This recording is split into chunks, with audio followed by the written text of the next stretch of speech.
कोयलांचल राजनीति शून्यता की ओर धीरे धीरे बढ़ रहा है। मजदूरों के मामले में तो ये बहुत हद तक दृष्टिगोचर भी होने लगा है। पहले ए.के. राय, उसके बाद राजेंद्र प्रसाद सिंह और अब समरेश दादा दुनिया को अलविदा कह गए। 2019 में ए.के. राय ने कोयलांचल का साथ छोड़ा तो 2020 में राजेंद्र प्रसाद सिंह और 2022 में समरेश सिंह। इन तीनों की खासियत ये थी कि तीनों अलग अलग पृष्ठभूमि के नेता थे।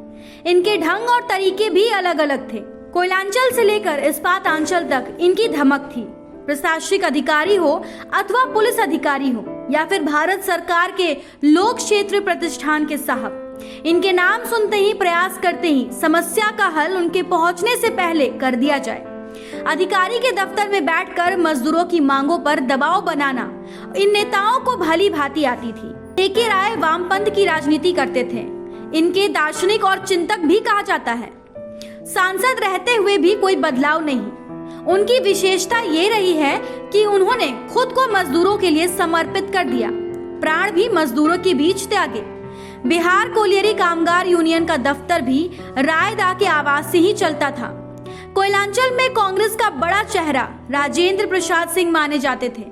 राजेंद्र बाबू कोयला मजदूरों की सियासत करते करते कई ऊंचाइयां पाई थी। इंटक के भरोसे उनकी राजनीति चलती थी।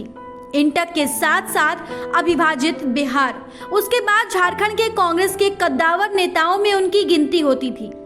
वहीं समरेश दादा भी संघर्ष के प्राय थे। संग्राम नहीं, महासंग्राम होगा का नारा उनका कोयलांचल में खूब प्रचलित था। सीधे ट्रेड यूनियन से तो नहीं जुड़े थे, लेकिन कोलियरी कर्मचारी संघ के जरिए उन्होंने मजदूरों के लिए कई बड़े संघर्ष किए।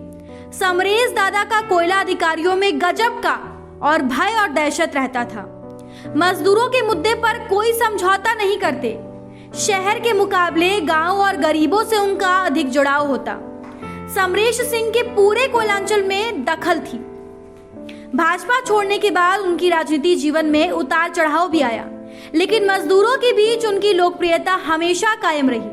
झारखंड के प्रथम मुख्यमंत्री बाबूलाल मरांडी ने कहा कि झारखंड ने एक क्रांतिकारी और हिम्मत वाला नेता खो दिया है। संकट की घड़ी में भी समरेश सिंह हमेशा तैयार रहते थे।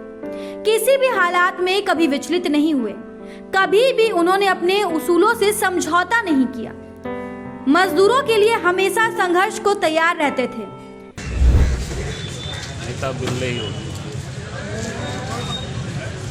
संकट से संकट की घड़ी में भी वो बिल्कुल तैयार होना, खड़े होना अपने आप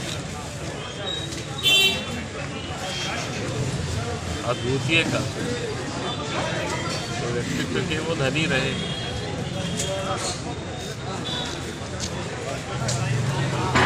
कभी भी अपने उसूलों के साथ वो समझौता नहीं। मैं कह सकता हूँ कि झारखंड में एक संघर्षशील जो लीडर है वो आज हम लोग, अलग बात है कि काफ़ी दिनों से वो अपने आप में वो संघर्ष कर रहे हैं। इधर पूर्व विधानसभा अध्यक्ष इंदर सिंह नामधारी ने कहा कि समरेश सिंह का निधन मेरे लिए व्यक्तिगत आघात है, क्योंकि हम दोनों ने मिलकर नए राज्य की परिकल्पना की थी। वो धरती से जुड़े हुए श्रमिक नेता थे और उन्होंने आंदोलन से कभी मुंह नहीं मोड़ा। सांसद पशुपतिनाथ सिंह ने कहा कि समरेश सिंह के निधन की खबर सुनकर ममहरता हूँ। 1967 और 68 से उनके साथ संबंध रहे। समरेश सिंह जनसंघ और भारतीय जनता पार्टी में भी रहे। धनबाद सहित कोयलांचल में भाजपा को मजबूत करने में उनका अहम योगदान रहा। धनबाद से ब्यूरो रिपोर्ट।